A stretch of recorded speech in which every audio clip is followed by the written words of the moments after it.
Hello everyone, welcome to Relied Engineer. In the previous video of our blockchain technology, we have started with the basics of blockchain. We have learned that trust is a basic factor which has caused to establish blockchain technology at such a rapid pace. In today's video, we are going to see the solving trust issues using decentralization. This is presented by me, Relied Engineer. So, now that we have seen the challenges of trust, who to trust and who not to trust, it is now time to consider a way to solve the trust issues. In particular, blockchain uses a decentralization to solve the trust issues. In order to understand the decentralization, let's use a very simple example that is based on our daily life. So it will help you to understand the concept known as blockchain in much more simpler way. So, to understand how decentralization solves the trust issues, let's consider a real life example, which is imagine a situation where you have three persons A, B and C with some of the DVDs that they want to share with one another, right? So, the first thing that they need to do is to have some track of whereabouts of each DVDs, like how much DVDs A have, how much DVD B has and how much DVD C has, right?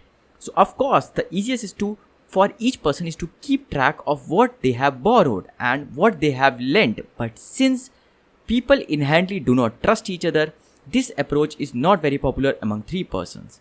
Like A doesn't trust B, B doesn't trust C, so it is difficult to keep record. Like A can say lie, B can also say lie, maybe C can also say a lie. To solve these issues, they have decided to appoint one person named as this is our B, right, to keep a ledger, to hold a record of whereabouts of each DVDs. Now, what is a ledger? Ledger we already know in the simple terms, it's a book to keep a records. In the simple layman terms, I can say, right? Now, this way there is a central body to keep a track of whereabouts of each DVDs. But wait, isn't it this is the problem with the centralization? Right. So what happens if B is not trustworthy? Right. That's why we were shifting here because of some central entity, and here we are making a B as a central entity. Don't you think this is a crazy idea? Yeah, I also think so.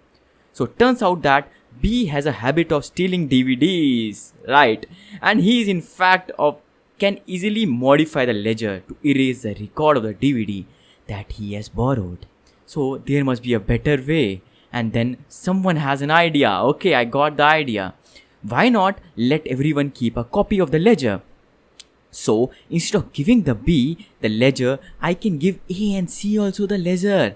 Okay, now whenever someone borrow or lent a DVD, the record is broadcasted to everyone and everyone has the record of transaction. Isn't it very cool that everyone has the same copy? Now no one can cheat, right? We can say that the record keeping is now decentralized because everyone has a copy.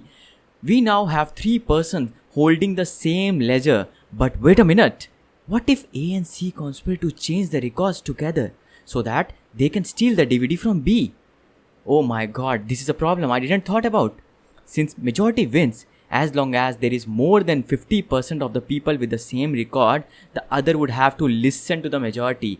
And because there are only three people in this scenario, it's extremely easy to get 50% of the people to conspire. But the solution is to have a lot more people to hold the ledger, especially people who are not related to DVD sharing business. Now, instead of A, B and C, I can distribute it to many people.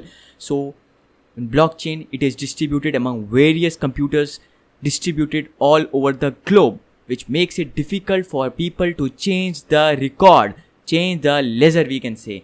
So this is a basic concept of blockchain. So this way it makes it more difficult for one party to alter the records on the ledger. And in the order to alter a record, it would need to involve a number of people to alter the record of all at the same time, which is a time consuming affair. And this is a key idea behind the distributed ledger, or commonly known as our favorite topic known as blockchain. And this is here I end my presentation. Thank you.